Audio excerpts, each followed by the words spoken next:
नमस्कार। Paris Olympic पर हमारे विशेष कार्यक्रम भारत के चैंपियंस में आपका स्वागत है। मैं हूं गौरव कुमार और आज का दिन जो है वो काफी इंपॉर्टेंट रहने वाला है। खासकर भारतीय हॉकी टीम जो है वो आज अपना सेमीफाइनल मुकाबला जर्मनी के खिलाफ खेलने उतरेगी। ये मुकाबला रात में 10:30 बजे होगा। इसके अलावा भी बहुत कुछ इवेंट जो हैं वो आज होंगे, जहां पर गोल्डन बॉय नीरज चोपड़ा जो हैं वो क्वालिफिकेशन में उतरेंगे जैवलिन थ्रो के। इसके साथ ही साथ किशोर जैना पर भी नजर रहेगी। और बात करें बाकी मुकाबलों की तो वहां भी कहीं ना कहीं भारतीय धुरंधर जो हैं वो अपनी चुनौती पेश करते नजर आएंगे। तो अगले आधे घंटे हम इस सब चुनौतियों को ही बात करेंगे। तो आइए शुरुआत करते हैं अपने इस खास कार्यक्रम भारत के चैंपियंस की।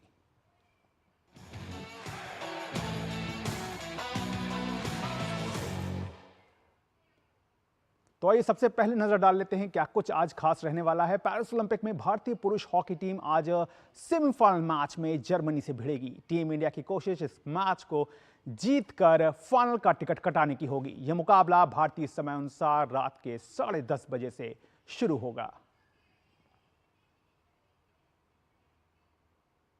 वहीं टोक्यो ओलंपिक के स्वर्ण पदक विजेता नीरज चोपड़ा जैवलिन थ्रो में क्वालिफिकेशन राउंड खेलेंगे। नीरज चोपड़ा को क्वालिफिकेशन राउंड में ग्रुप बी में रखा गया है। यह मैच भारतीय समय के अनुसार दोपहर 3:20 पर शुरू होगा। वहीं जैवलिन थ्रो के क्वालिफिकेशन राउंड में भारत के ही किशोर जैना मैदान पर उतरेंगे। यह मैच दोपहर 1:50 पर खेला जाएगा। आज भारतीय पुरुष table tennis team round of 16 के मैच में कोर्ट पर उतरेगी। भारत के हरमीत देसाई, मानव विकास ठक्कर और अचंता शरद कमल की टीम अपनी चुनौती जो है वो पेश करेगी।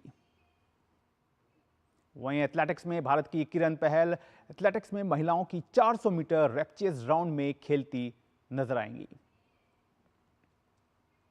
वहीं पहलवानी में भारतीय महिला पहलवान विनेश फोगाट 50 किलोग्राम भार वर्ग के मुकाबले में अपनी अभियान की शुरुआत करेंगी। यह मैच दोपहर 3 बजे से शुरू होगा। विनेश अगर ये मैच जीतती हैं तो वे आज ही क्वार्टर फाइनल और सेमीफाइनल के लिए मैट पर उतरेंगी।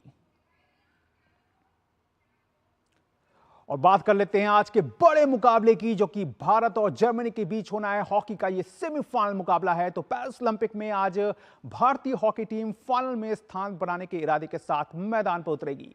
टीम इंडिया का सामना सेमीफाइनल में जर्मनी से होगा। पिछले ओलंपिक में टीम इंडिया ने जर्मनी को हराकर ही कांस्य पदक जीता था। इस बार हॉकी के धुरंधरों को जर्मनी से चुनौती सेमीफाइनल में मिलेगी। ओलंपिक में हॉकी की सबसे सफल टीम भारत ने एक बार फिर पदक की तरफ अपने कदम मजबूती से बढ़ा दिए हैं। टीम इंडिया ने लगातार दूसरे ओलंपिक के सेमीफाइनल में पहुंचकर पदक जीतने की उम्मीदों को बरकरार रखा है। पेरिस ओलंपिक में अब तक भारतीय हॉकी टीम का शानदार प्रदर्शन देखने को मिला है। केवल बेल्जियम के खिलाफ एक मुकाबले को छोड़ दें तो भारतीय टीम से पार पाना सभी टीमों के लिए नाको चने चबाना जैसा साबित हुआ है। इसी क्रम में भारतीय टीम ने ब्रिटेन को पेनल्टी शूटआउट में मात देते हुए सेमीफाइनल की ओर रुख किया है, जहां मंगलवार को उसका सामना जर्मनी से होगा। अगर नजर डालें भारत के क्वार्टर फाइनल मुकाबले पर तो यह किसी कड़े इम्तिहान से कम नहीं था।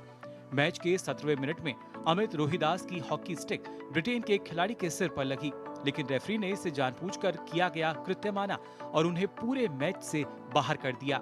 इसी तरह भारतीय टीम करीब 42 मिनट तक 10 खिलाड़ियों के साथ खेली। हालांकि हरमनप्रीत सिंह की अगुवाई वाली भारतीय टीम योद्धाओं की तरह लड़ी और मुकाबले में अपने जज्बे को कहीं भी गिरने नहीं दिया। वहीं अपना आखिरी ओलंपिक खेल रहे पीआर श्रीजेश ने एक बार फिर अपने अनुभव का पूरा लाभ उठाते हुए शानदार प्रदर्शन किया, जिसके बलबूते भारतीय टीम लगातार दूसरी बार सेमीफाइनल में पहुंचने में कामयाब रही। पेरिस ओलंपिक में हॉकी टीम के अभी तक के प्रदर्शन पर नजर डाली जाए तो भारतीय टीम ने अपने पहले मुकाबले में न्यूजीलैंड को 3-2 से शिकस्त दी। इसके बाद लीग के अपने दूसरे मुकाबले में भारतीय टीम ने अंतिम समय में कप्तान हरमनप्रीत सिंह के गोल की बदौलत अर्जेंटीना के खिलाफ मैच को 1-1 से ड्रॉ करवाने में सफलता पाई। वहीं भारत ने आयरलैंड के खिलाफ 2-0 से जीत दर्ज की, जबकि प्रतियोगिता में भारत को केवल एकमात्र हार बेल्जियम से झेलनी पड़ी, जहां उन्हें 2-1 से शिकस्त मिली थी। हालांकि इसके बाद भारतीय टीम ने शानदार वापसी की और ओलंपिक के इतिहास में 52 साल बाद ऑस्ट्रेलिया को 3-2 से हराते हुए शानदार तरीके से क्वार्टर फाइनल में जगह बनाई। अब भारतीय टीम की नजर सेमीफाइनल मुकाबले पर है, जहां उसे जर्मनी से भिड़ना है। अगर दोनों टीमों के बीच मुकाबलों की बात की जाए तो जर्मनी का पलड़ा भारी है। दोनों टीमों के बीच अब तक 106 मुकाबले खेले गए हैं, जिसमें से 26 में भारत और 53 में जर्मनी की टीम ने बाजी मारी है, जबकि 27 मुकाबले ड्रॉ रहे हैं। वहीं अगर ओलंपिक में दोनों टीमों की भिड़ंत की बात की जाए तो भारत का यहां दबदबा देखने को मिला है। ओलंपिक में भारत और जर्मनी के बीच अब तक 12 मुकाबले खेले गए हैं, जिसमें भारत ने 5 तो वहीं जर्मनी ने 4 मुकाबलों में जीत दर्ज की है, जबकि 3 मुकाबले ड्रॉ रहे। इसमें टोक्यो ओलंपिक की वो जीत भी शामिल है जिसमें भारत ने जर्मनी को रोमांचक मुकाबले में 5-4 से हराते हुए ओलंपिक खेलों में हॉकी के 41 सालों के पदक के इंतजार को खत्म किया था। इसी बीच अगर हाल फिलहाल के प्रदर्शन को देखें तो दोनों टीमों के बीच पिछले 6 मुकाबलों में 5 में भारत ने जीत हासिल की है, जबकि जर्मनी ने केवल 1 मैच में जीत दर्ज की है। अब बस भारतीयों को इंतजार है उस पल का जब भारतीय टीम जर्मनी को शिकस्त देते हुए फाइनल में जगह बनाए और अपने गौरवशाली अतीत को दोहराए। Sports desk, DD news. तो जाहिर तौर पर एक बड़ा मौका है, और ये मौका इसलिए भी बड़ा है क्योंकि अगर भारतीय टीम आज का मुकाबला जीतती है और फाइनल में जगह बनाती है तो ये 1980 के बाद पहली बार होगा जब भारतीय हॉकी टीम ओलंपिक के फाइनल में पहुंचेगी। और इस पर और ज्यादा बात करने के लिए हमारे साथ सीधे पेरिस से जुड़ रहे हैं हमारे संवाददाता मुकेश शुक्ला। जी मुकेश, पेरिस में ओलंपिक में आज के अगर मुकाबले पर बात करें तो क्या कुछ, कैसे देखते हैं पूरी स्थिति को, और क्या कुछ लगता है, क्या कुछ रिजल्ट निकलकर सामने आ सकता है?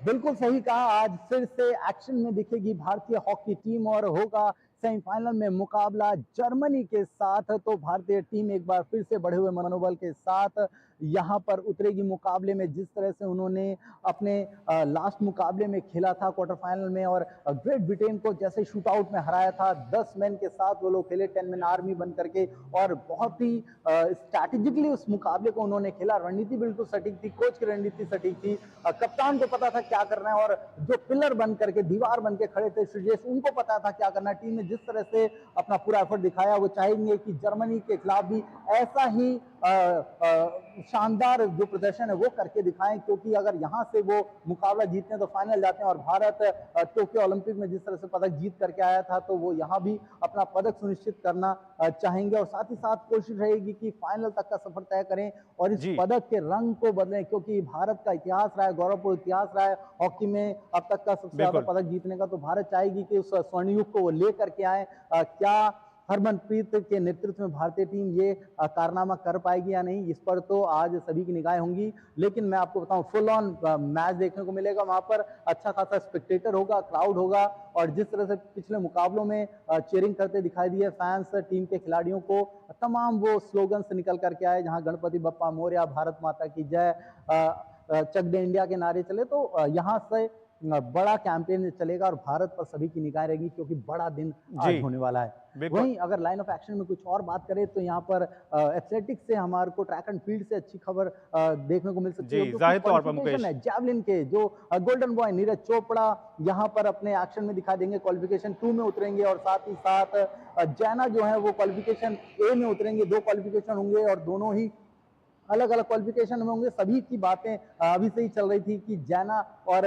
नीरज चोपड़ा, क्या इस बार जैना उनके साथ कंधे से कंधा मिला करके भारत को पदक दिलाएंगे, और नीरज चोपड़ा क्या इतिहास को दोहराएंगे, इस पर सभी की निगाहें होंगी। देखना होगा किस तरह का क्वालिफिकेशन होता है इन दोनों का। और नीरज चोपड़ा से एक बार बड़ी उम्मीदें हैं देश को। वहीं रेसलिंग से मुकाबले में विनेश फोगाट, जो कि काफी अनुभवी खिलाड़ी हैं, कॉमनवेल्थ चैंपियन भी रह चुकी हैं, वो खुद मैट पर उतरेंगी और वो चाहेंगी कि वो जो पुराना पिछला जो भी बैक में उनके साथ हुआ तमाम विवादों को भुला करके देश को यहाँ से वो पदक दिलाना चाहेंगी, क्योंकि एक मजी हुई खिलाड़ी हैं और देश को पता है कि वो क्या कुछ कर सकती हैं।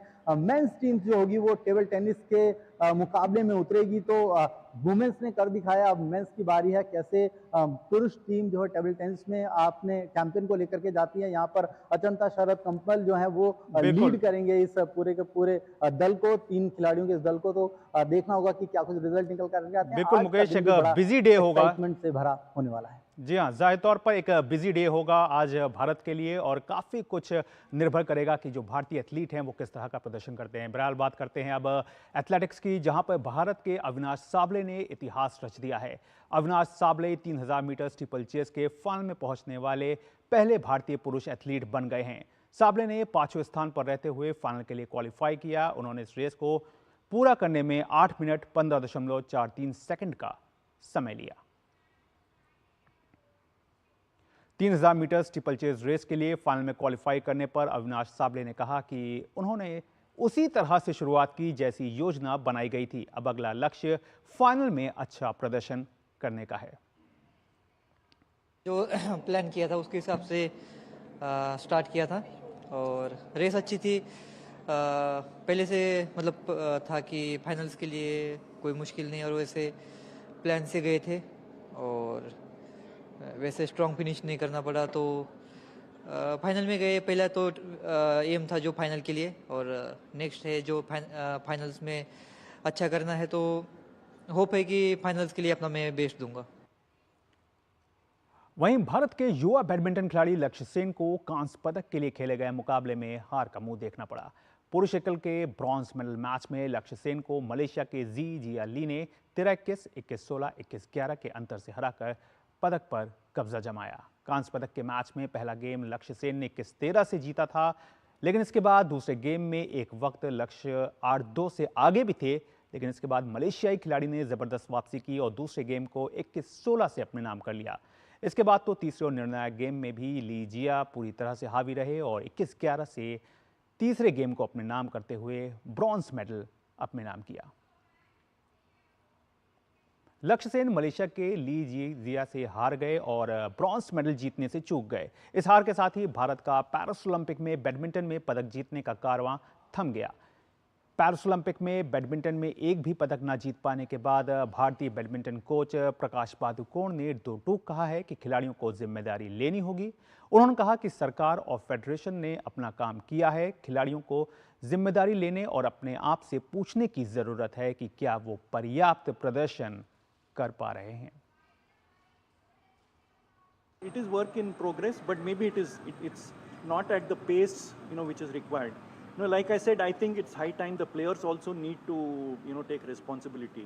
Like at least this Olympics and the previous Olympics, you cannot hold the federations responsible. You cannot hold the government responsible for the whatever good performance or decent performance or not so good performance, whatever you call it. Because I think they have done whatever they can. Ultimately, everybody, even the federation, the foundation, the academies can only do so much. We can provide everything we can, but ultimately they also have to take responsibility and go and deliver when it matters the most. तो वाकई सवाल हैं और कुछ सवाल उठना भी कहीं ना कहीं ज़रूरी हो जाता है जब खिलाड़ियों का इस तरह का प्रदर्शन जो है वो सामने आता है। बहरहाल यहाँ पे वक्त हो गया है एक छोटे से ब्रेक का। आप देखते रहिए टीडी न्यूज़। बढ़िया है, क्यों है? प्राकृतिक हल्दी, मिर्ची, धनिया नहीं, मिर्ची, धनिया, हल्दी, MDH। बात जब पीढ़ियों के लिए बनने वाले घर की हो तो जिम्मेदारी बड़ी हो जाती है। गैलेंट समझता है ये जिम्मेदारी। अब डबल M रिब्स के साथ गैलेंट एडवांस TMT रीबार, निर्माण का रियल हीरो। तो जाहिर तौर पर कल का दिन एक निराशा भरा रहा, क्योंकि निराशा इसलिए क्योंकि जहां बैडमिंटन से एक पदक जो है वो हाथ से फिसला, वहीं शूटिंग में भी स्कीट की मिक्स्ड टीम स्पर्धा में भी जो पदक था, कांस्य पदक के लिए जो मुकाबला था, वहां पे भी निराशा हाथ लगी। तो आइए एक बार फिर से रुक करते हैं अपने संवाददाता मुकेश का और उनसे जानते हैं। मुकेश, कल की जो स्पर्धाएं रहीं, कई स्पर्धाओं में भारत के हाथों से पदक आते आते रह गया। लक्ष्य सेन से काफ़ी उम्मीदें थी, लेकिन वो चौथे स्थान पर रहे। वहीं निशानेबाजी की स्कीट इवेंट की मिश्रित टीम स्पर्धा में भी एक अंक से हम ब्रॉन्ज मेडल चूक गए। क्या कहेंगे इस बारे में? बिल्कुल आपने सही कहा। जो कल का दिन था वो लक्ष्य सेन और हमें निशानेबाजी से 2 पदक की उम्मीद थी, क्योंकि यहाँ पर दोनों ही प्लेयर हमारे ब्रॉन्ज मेडल मुकाबला खेलने उतरे। लक्ष्य सेन से ज़्यादा उम्मीदें बन गई थी, क्योंकि वो बहुत शानदार तरीके से खेलते हुए आए थे बैडमिंटन पे। मलेशियन ओपोनेंट के साथ उनका मुकाबला था।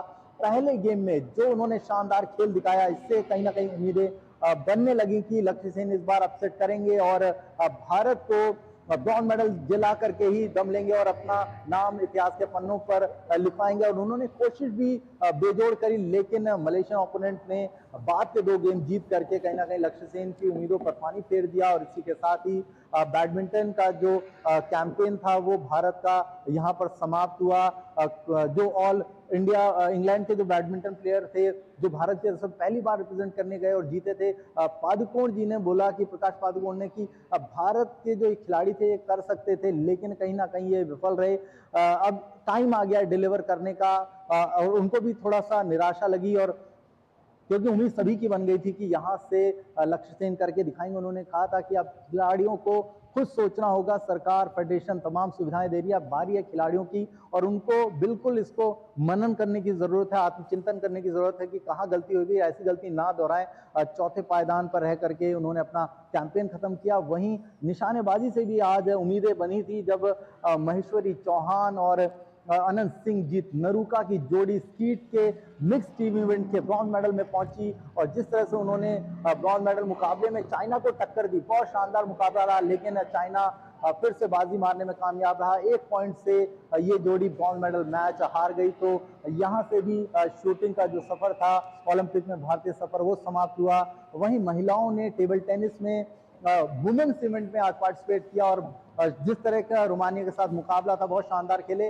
और मनिका बत्रा ने जो आखिरी मुकाबला खेल करके भारत को वापसी दिलाई वो बहुत शानदार रहा। इस तरह से आज का पूरा दिन रहा। वहीं मैट में भी कुछ एक्शन देखने को मिला। निशा दिया जो थी वो उतनी पहले प्री क्वार्टर फाइनल में जाहिर तौर पर एक निराशा भरा दिन रहा, क्योंकि मेडल्स जो हैं वो हाथ से निकलते हुए नजर आए।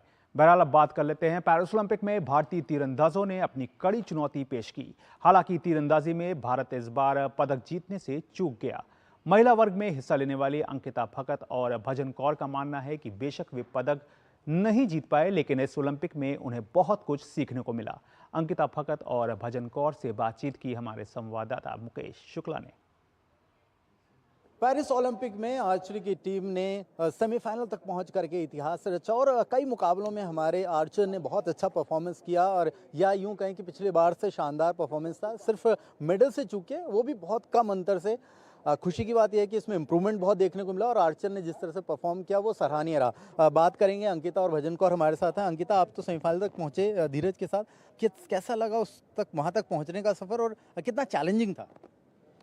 हम लोग बस शुरू से यही तय किए थे कि हम लोग सिर्फ अपना प्रोसेस पे काम करेंगे, और हम लोग लास्ट तक वही किए हैं। बाकी जो रिजल्ट आया वो आप लोगों के सामने ही है, लेकिन हम लोग अपना 100% दिए और आगे और अच्छा करेंगे। तो इस बात की खुशी है कि सेमीफाइनल तक आए, पहला ओलंपिक खेल रहे हैं और आए यहाँ पर, ये एक बड़ी बात है कि यहाँ तक पहुँचे। नहीं तो पहले कोई काउंट ही नहीं करता था आर्चर क्या करेंगे।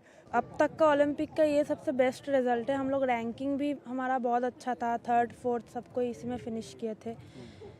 तो अगले बार और अच्छा होगा, मेरे को ये उम्मीद है, लेकिन अभी तक का ये सबसे बेस्ट रिजल्ट है, तो मैं भी बहुत खुश हूँ इस चीज़ से। बिल्कुल ना, एक्साइटमेंट रहा ये पहला ओलंपिक आपके लिए? एक्साइटमेंट तो बहुत थी, और ये भी था कि मतलब सब कैसा होगा कैसा नहीं होगा, क्योंकि बहुत बड़ी गेम होती है ओलंपिक्स, और सब चाहते हैं कि वो यहाँ पे आएँ। तो हमें ये मौका मिला, हमने यहाँ आके शूट किया, सब बहुत अच्छा रहा। मतलब बहुत चीज़ें सीखने को मिली कि आगे क्या क्या जो इसमें गलती की है वो ना करें। जो गवर्नमेंट ने फैसिलिटीज़ दी, ठीक लगा कि मतलब हमारे ऊपर जो टॉप्स कर रहा है, सही कर रहा है, क्या खेलो इंडिया जैसे प्लेटफॉर्म से भी हमें फ़ायदा मिल रहा है? हाँ जी, सबसे फ़ायदा हो रहा है, सब चीज़ें बहुत बढ़िया है। यहाँ पर आप आए, तरुणदीप रॉय थे, दीपिका कुमारी थी, जो कि ऑलरेडी 4 बार खेल चुके हैं, तो क्या कुछ सीखा उनके साथ, और ओपोनेंट से क्या सीखा, खास तौर पर क्या लेकर के जा रहे हैं यहाँ पर? पहले तो दीपिका दी, तरुण भैया से ये सब सीखा। उन्होंने अपना एक्सपीरियंस शेयर किया कि पहले ओलंपिक में उन्होंने क्या क्या किया या फिर कैसे होता है सब, तो उससे बहुत ज़्यादा हेल्प हुई। और टीम से तो बस यही है कि पूरे कॉन्फिडेंस से चलाओ, कि मतलब घबराने की कोई बात नहीं है। यहाँ आए, परफॉर्म किया, क्या कुछ सीखा यहाँ से? एक तो हम लोग थोड़ा सा मतलब नर्वस हो जाते हैं, इतना क्राउड में तीर चलाने में हम लोग आदत नहीं है, तो हम लोग अभी कोशिश करेंगे वहाँ जाके थोड़ा और प्रैक्टिस करें ऐसे क्राउड में। बाकी NTPC association, archery association, tops हमें बहुत सपोर्ट कर रहे हैं, OGQ, टाटा सब हमें बहुत सपोर्ट किए हैं, आगे भी करेंगे।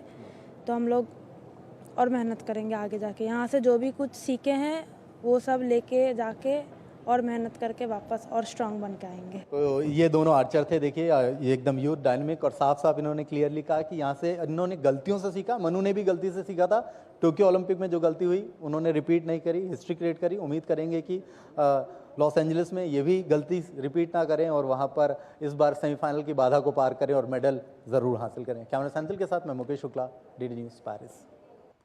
तो जाहिर तौर पर अगर टोक्यो ओलंपिक में तीरंदाजी के प्रदर्शन को देखा जाए तो वो उतना बेहतर नहीं था, लेकिन इस बार पेरिस ओलंपिक में टोक्यो ओलंपिक से बेहतर प्रदर्शन जो है वो तीरंदाजी की टीम ने किया है, जहां टीम अपने आप को आगे बढ़ा तक ले जाने में कामयाब रही है।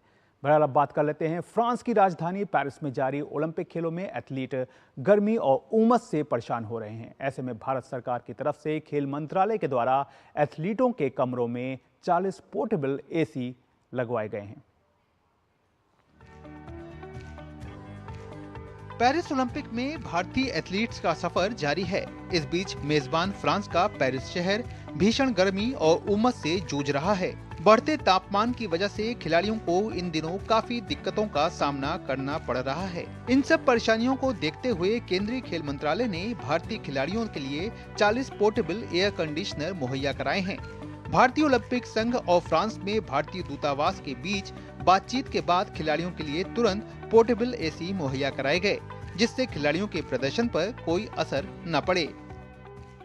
एथलीट्स जब तक वेल रेस्टेड नहीं रहेंगे, वो रिकवर नहीं करेंगे और उनकी परफॉर्मेंस अच्छी नहीं हो सकती है। ये सिर्फ ट्रेनिंग की बात नहीं होती है। तो इसीलिए मैं बहुत इस बात से काफ़ी इम्प्रेस्ड हूँ कि जिस प्रकार की योजना यहाँ बनी थी और जिस प्रकार से व्यवस्था की गई है मेडिकल रिकवरी यूनिट की और एथलीट्स की और भी चीज़ों के आराम के लिए, ताकि वो बेस्ट और पीक परफॉर्मेंस दे सकें। और इसमें प्रधानमंत्री श्री नरेंद्र मोदी जी ने काफ़ी बल दिया है और फोकस एथलीट्स पे रखा है, उनके ट्रेनर्स पे रखा है और उनके सपोर्ट टीम पे रखा है, और उनके जो चीज़ें उनको की आवश्यकताएँ हैं उनको पूरी करने के लिए हमें बड़ा क्लियर इंस्ट्रक्शंस था। भारत सरकार की इस पहल का खिलाड़ियों ने भी स्वागत किया है। खिलाड़ियों के मुताबिक बढ़ते तापमान से उनके लिए बड़ी मुश्किलें हो रही थीं, लेकिन अब इन पोर्टेबल AC की वजह से उन्हें काफी राहत मिल रही है और उनकी रिकवरी में भी तेजी से सुधार हो रहा है।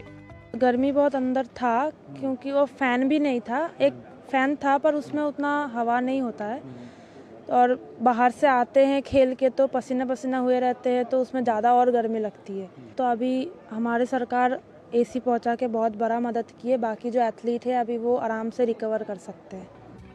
केंद्र सरकार के इस कदम से ये बात साफ हो जाती है कि वो अपने खिलाड़ियों को हर संभव सहायता देने के लिए प्रतिबद्ध है। इस बीच पेरिस ओलंपिक में अभी कई सारी प्रतियोगिताएं बाकी हैं, जहां भारतीय एथलीट मुकाबले में उतरेंगे। ऐसे में देश को खिलाड़ियों से और पदकों की उम्मीद है।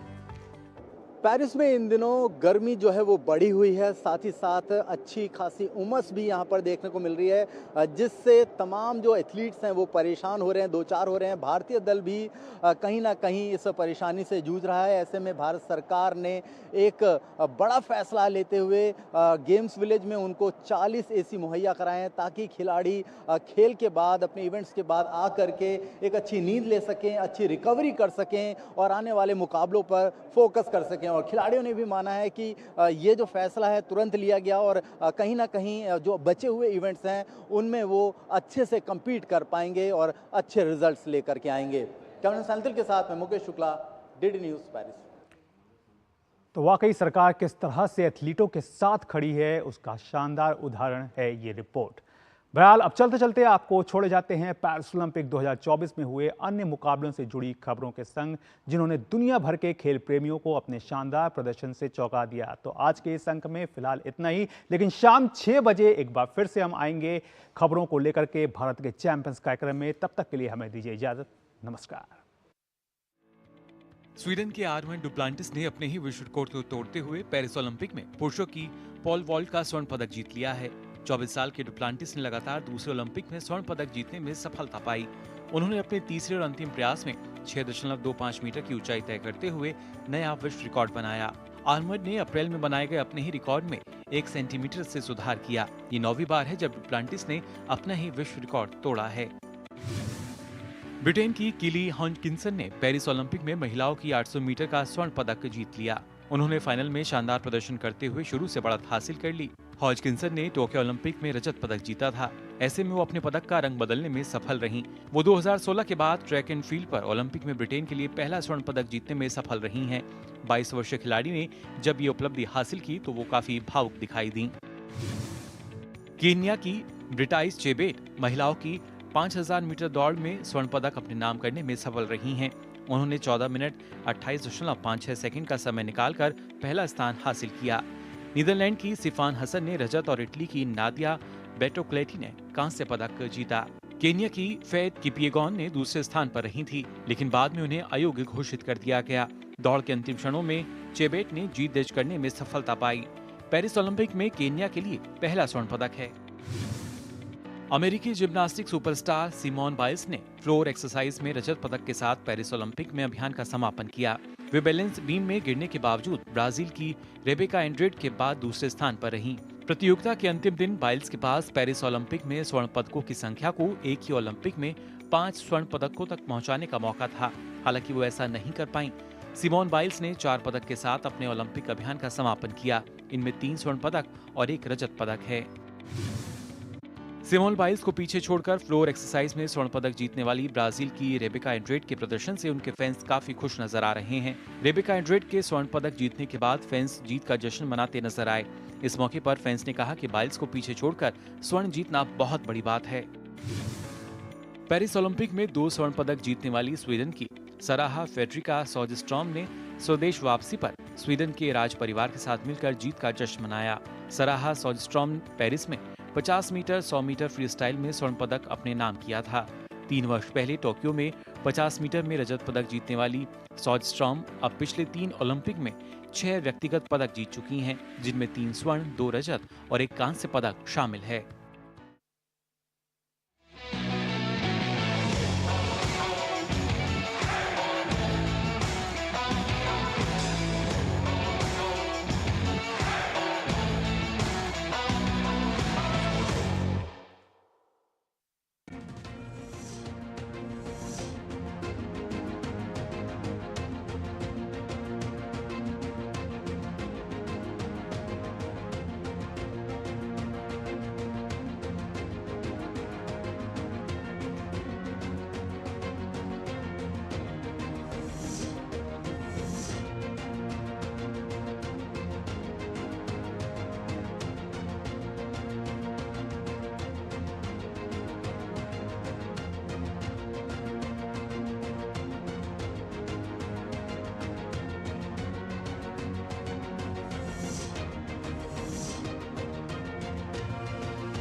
राज्यों की राजधानियों से प्रदेशों के